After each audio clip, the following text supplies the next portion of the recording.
moi negativa. Pero a verdade que sí, non me podo contar moito porque non me acordo. Solo me acordo de antes e de despois. O que me pasou, polo que me contaron. Vale, afortunadamente non tuve nada.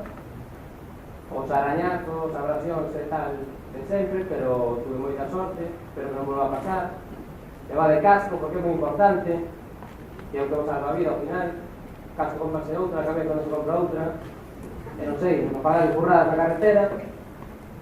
Mañá teño xuicio, ano e medio despois, que tamén tardase bastante en arranxar, cando a cousa está moi clara, non debía tardar tanto, pero bueno. E nada máis. Despertei na ambulante, non me acordo nada máis. Entón, son 15 minutos da miña vida que non teño, que non me acordo por moito que teña, tampouco me quero acordar, e nada máis, non sei, que non podo contar, porque cousa de moito.